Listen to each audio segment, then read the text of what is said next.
Olá, me chamo Alex e hoje no nosso trabalho nós vamos apresentar sobre medidas econômicas tomadas pelo governo federal e analisar elas, tanto positivamente quanto negativamente, e como isso influenciou na economia brasileira.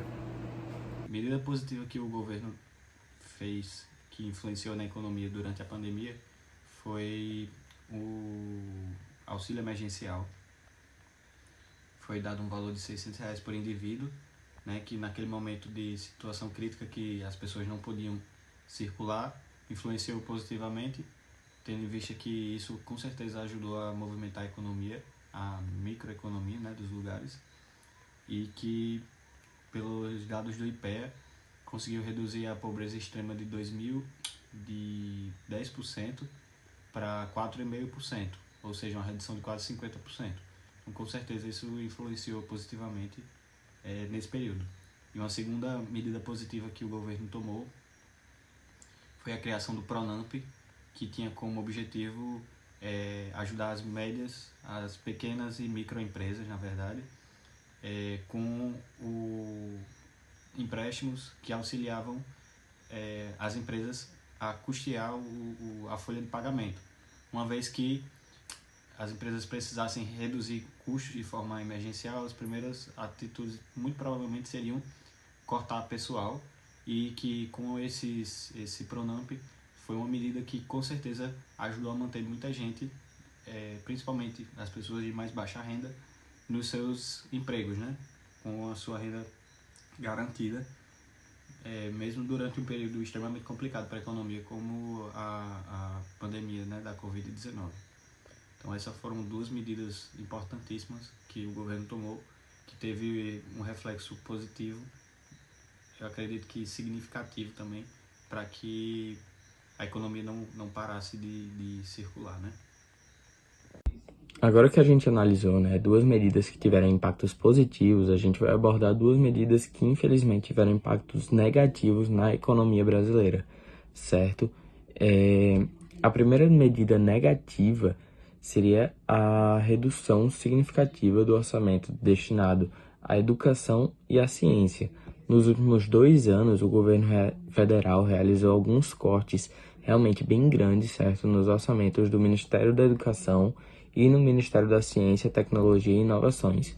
Esses cortes afetaram universidades federais, institutos federais e agências de fomento, certo? Como o CNPq e a CAPES. Como exemplo, né, a gente pegou aqui o orçamento do MEC.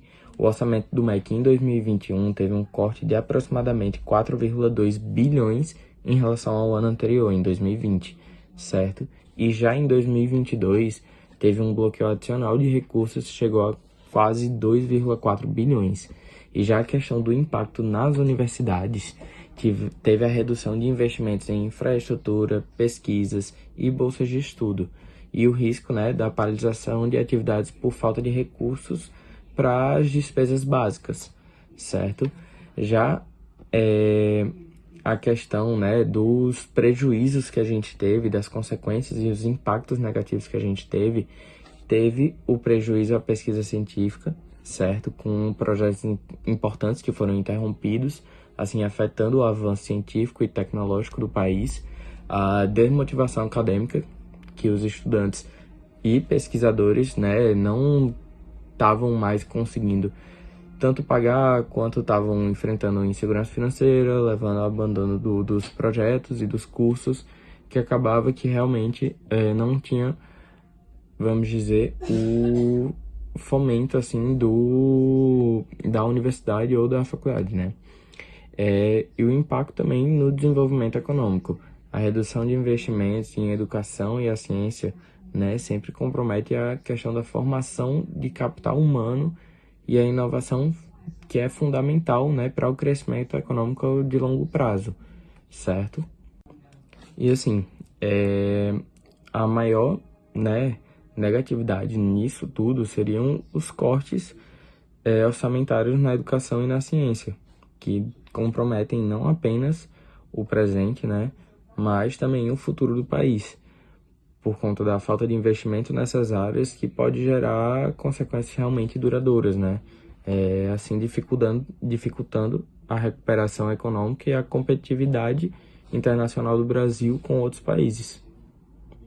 A segunda medida negativa que a gente vai analisar é o aumento das alíquotas do imposto sobre produtos industrializados, que seria o IPI, certo?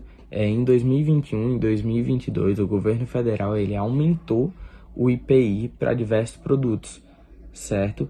Um desses produtos afetados foram os veículos, os eletrodomésticos da linha branca, certo? Eletrodomésticos em geral, que tiveram um aumento, certo? Em torno de mais ou menos 10% por produto, certo? E essa medida ela foi justificada como uma forma de aumentar a arrecadação federal. E com isso a gente tem várias consequências, né? Como o desestímulo ao consumo, o impacto na indústria nacional, certo? O risco de desemprego. Por quê? Porque o aumento desses preços, né, acabam afetando o quê? O IPI aumenta, ou seja, o preço do produto precisa aumentar e aí acaba que o cliente ele não vai querer consumir com um produto mais caro, certo?